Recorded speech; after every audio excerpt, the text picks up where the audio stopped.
ജീവിതത്തിൽ ചില സമയങ്ങളിൽ നമ്മൾ ചോദിക്കും, എന്തുകൊണ്ടാണ് ദൈവം എന്നെ മാത്രം ഇങ്ങനെ പരീക്ഷിക്കുന്നത്? എത്ര പ്രാർത്ഥിച്ചാലും എത്ര നല്ലത് ചെയ്താലും പ്രശ്നങ്ങൾ വീണ്ടും വീണ്ടും വരുമ്പോൾ മനസ്സ് തളരാം. പക്ഷേ ഒരു സത്യമോർക്കണം, ദൈവം ഒരിക്കലും തകർക്കാൻ പരീക്ഷിക്കില്ല, ശക്തനാക്കാനാണ് പരീക്ഷിക്കുന്നത്. സ്വർണം തീയിൽ ചൂടാക്കുമ്പോഴാണ് അതിന്റെ വില കൂടുന്നത്. അതുപോലെ മനുഷ്യനും കഷ്ടപ്പാടുകൾ കടന്നുപോകുമ്പോഴാണ് ശക്തിയുള്ളവനാകുന്നത്. ശ്രീകൃഷ്ണൻ ഭഗവത്ഗീതയിൽ പറയുന്നതുപോലെ ജീവിതത്തിലെ ഓരോ അനുഭവത്തിനും ഒരു കാരണമുണ്ട്.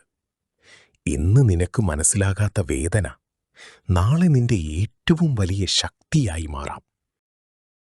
ചിലപ്പോൾ ദൈവം നമുക്ക് വൈകിപ്പിക്കും, കാരണം നമുക്കതിലും നല്ലത് നൽകാനായിരിക്കും. ചിലപ്പോൾ ആളുകളെ അകറ്റും, കാരണം അവർ നമ്മുടെ ജീവിതത്തിന് നല്ലതല്ലെന്ന് ദൈവത്തിനറിയാം. ചിലപ്പോൾ നമ്മെ ഒറ്റപ്പെടുത്തും, കാരണം ദൈവത്തോട് കൂടുതൽ അടുത്തു വരാൻ.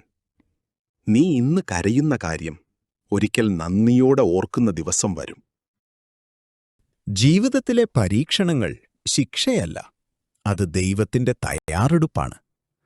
ഒരു വലിയ അനുഗ്രഹത്തിനു മുമ്പ് ഒരു വലിയ പാഠമുണ്ടാകും. അതുകൊണ്ട് കഷ്ടതകൾ വരുമ്പോൾ എന്തിനെനിക്ക് എന്ന് ചോദിക്കരുത്.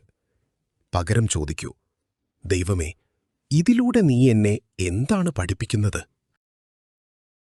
കാരണം ഓരോ പരീക്ഷണത്തിനും പിന്നിൽ ഒരനുഗ്രഹം ഒളിഞ്ഞിരിക്കുന്നു.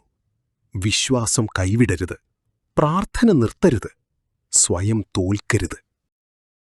ദൈവം വൈകാം, പക്ഷേ ഉപേക്ഷിക്കില്ല. ഹരേ കൃഷ്ണ.